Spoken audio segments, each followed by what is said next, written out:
and my colleague, Mr. Shafqat Ali Khan, spokesperson and additional secretary for MOFA. We are obviously, as we speak, the entire region is facing a serious threat to its peace and stability owing to the politically motivated and highly provocative environment being created by India in the wake of Pahalgam attack in the Indian illegally occupied Jammu and Kashmir. The purpose of this interaction is to brief you about these developments and to share Pakistan's concerns at the highly irresponsible and destabilizing Indian actions and statements. We look forward to answering any questions after the briefing ends. Let me start by reiterating that Pakistan condemns terrorism in all its forms and manifestations. No cause or objective can possibly justify taking lives of innocent people. This is the national policy, and this is the Islamic policy. Killing of a human being tantamount, as per Quran, killing of the entire humanity. And saving a life tantamounts to saving the entire humanity. So we believe in that. Let me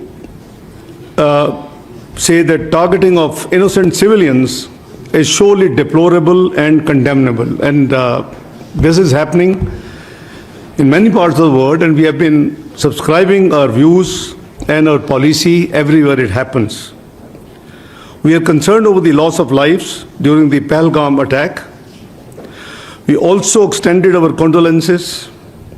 Being a victim of terrorism itself, no one can feel the pain of those impacted by this scourge like Pakistan.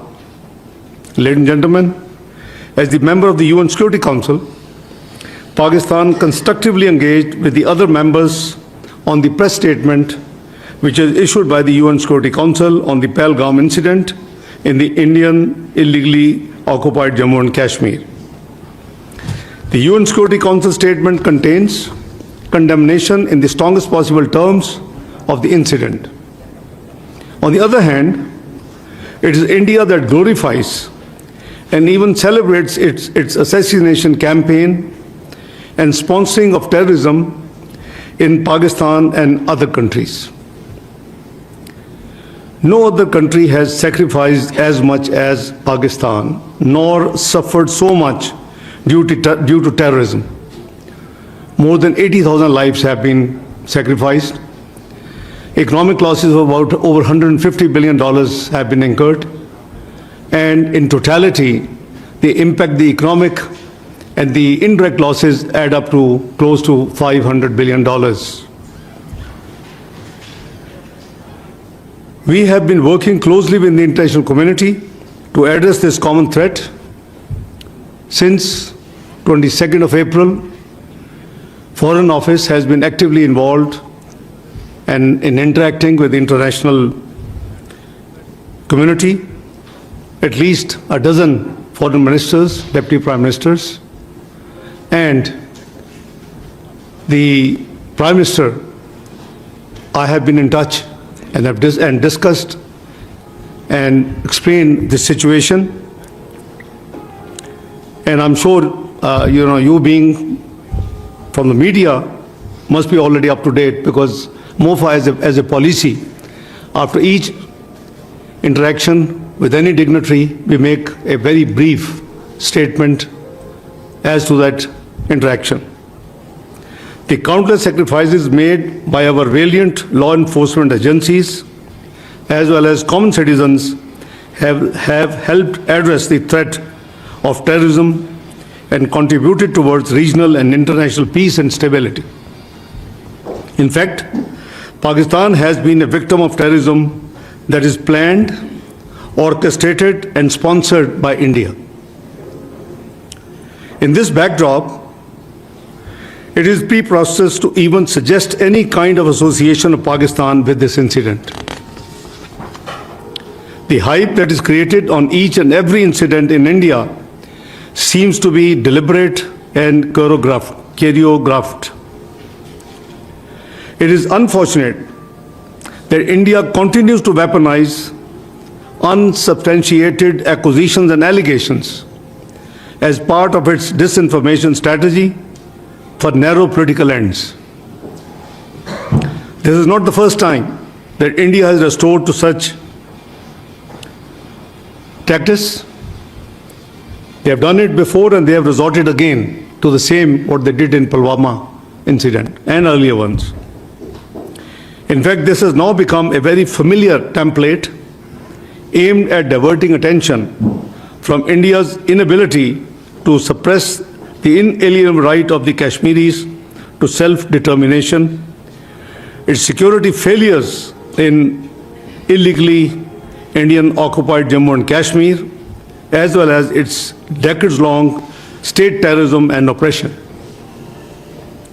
To distract the international community's attention from the horrors of what's happening in the Indian illegally held Kashmir, India deliberately raises tensions with Pakistan. A durable solution for India lies in focusing on its internal problems instead of raising fingers on other countries. India has been deploying the allegations of terrorism to achieve a strategic objective for long. India has a history of using the excuse of terrorism for introducing draconian laws to suppress the innocent Kashmiris in the Indian illegally occupied Jammu and Kashmir and to defy the UN Security Council resolutions, bilateral agreements, and international law. A case in point being India's illegal and unilateral actions of 5th of August 2019 reminds us of the blatant violation of the relevant UN Security Council resolutions and the 4th Geneva Convention, as well as India's own commitments. India needs to explain why such incidents usually coincide with high-profile visits. Please make no mistake, the root cause of instability and conflict in South Asia is the unresolved and long-festering Jammu and Kashmir dispute. India's illegal occupation of the Indian illegally occupied Jammu and Kashmir in stark violation of the UN Security Council resolutions and grave violations of the human rights must remain a matter of grave concern for the international community. At the same time, all such incidents are used to whip up domestic political sentiment for narrow political gains. We remain extremely concerned at the very vitriolic, highly inflammatory, and blatantly Islamophobic narrative being directed against the Kashmiris and the Indian Muslims. Indian media and political leaders are directing a similar discourse against Pakistan.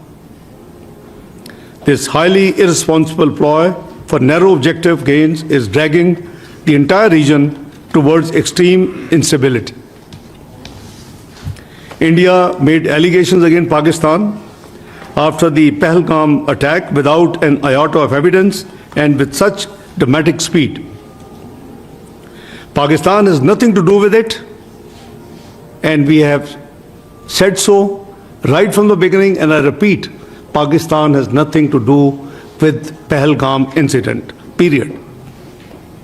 We demand an independent and transparent probe by neutral investigators as announced by the Prime Minister of Pakistan, Mohammad Shahbaz Sharif. Any TORs in this regard should be credible and mutually agreed. Pakistan has neither any connection to it, as I explained, nor is the potential beneficiary. At a time when Pakistan economy is stabilizing and we are making significant progress against terrorism, we need to question why this situation is being created by India all of a sudden and what is the motivation behind it. The actions that India has announced after its Cabinet Committee on Security are illegal and highly irresponsible. Holding in abeyance of the Indus Water Treaty is unilateral and illegal. There are no such provisions in the treaty. It cannot be amended without consensus. It cannot be terminated without consensus, and in case of any disagreement or issues, there are forums provided in the treaty which would be invoked. This action shows India's blatant disregard for the sanctity of international treaties. It sets a dangerous precedent. It strikes at a fundamental pillar of the regional cooperation with profound implications for regional and global stability. Pakistan is an agrarian economy. Millions of people are dependent on the waters being regulated by this treaty. Please don't forget we gave up three rivers in this treaty. And I hardly can find a water distribution treaty in the world whereby a part of dealing with the distribution of water, the rivers could have only also been given up. I can't find. The National Security Committee of Pakistan has made it very clear that any attempt to stop or divert the flow of water belonging to Pakistan as per the Indus Water Treaty and the usurpation of the rights of the low riparian will be considered as an act of war. It is equivalent to an attack on the people of Pakistan and its economy. Other diplomatic measures by India are indiscriminate and unnecessary. India's actions and inflammatory rhetoric in the last few days are highly irresponsible. Being a responsible member of the international community, Pakistan believes in restraint and remains committed to regional peace and stability. However, in case of any act of aggression, Pakistan remains determined to defend its sovereignty and territorial integrity in exercise of its inherent right to self-defense as enshrined in Article 51 of the UN Charter. The world leaders I have been speaking to in the last few days after this incident, who have been requesting for the exercise of restraint, I have been making it very clear on behalf of our government, on behalf of the nation, Pakistan will not be the first one to resort to any escalatory move. However, in case of any escalating move by the Indian side, we will respond very strongly. Let me raise some questions that need to be considered with respect to the Pahalgam incident. One, is it not the time for the international community to hold India accountable for its transnational assassinations in different countries, including Pakistan? Two, is it not important to distinguish between the international community's sympathy with victims of the incident and unwitting endorsement of Indian belligerence? Three, is it not that Indian propaganda is aimed at fabricating a casus belli for a military adventure? Four, don't you think that India's blatant disregard of international law and whimsical approach towards its obligations would lead to a highly unstable and unpredictable regional order? Five, isn't it high time for the international community to step in to condemn India and to prevent it from targeting people on the basis of Islamophobia and religious hatred? Six, can we deny that the dangerous Indian brinkmanship and efforts aimed at escalation can potentially lead to disastrous consequences in a nuclearized region and beyond? Notwithstanding above, Pakistan is cognizant of the developing situation. We are very alert, the armed forces are alert, and the National Security Committee resolve is very much there. We are vigilant, our armed forces are vigilant, and the nation will thwart any misadventure, responding in a befitting and decisive manner at the time and place of our choosing. Let me also share with you that it took no time that we issued the statement expressing our condolences. I was with Prime Minister in Ankara on an official 36 hours visit. After we landed, the news came, and the moment the meetings for which we had gone there ended in the evening, I was in touch with the Foreign Office, and the Foreign Secretary and I and the team finalized in consultation with the stakeholders, Pakistan's statement on this incident, number one. Number two, a press statement was lodged by US in the UN Security Council, and we received that statement, and prima facie there were two I'm not sure whether they were intentional or there were two important things which were missing there. One was missing, one was additional. The Pahalgam did not have in which part of the world, so we insisted Jammu and Kashmir to be added. Number two, there was a reference to the resistance forum, and there was a condemnation of that forum. We were happy to do that, but we asked, can we have any evidence? Or even if they have self-claimed that they have done this, we'll be very happy. So obviously, we, on principles, all other 14 members agreed to our objections, amended the press statement, which has strongest condemnation with respect to the terrorist attack in Pahalgam.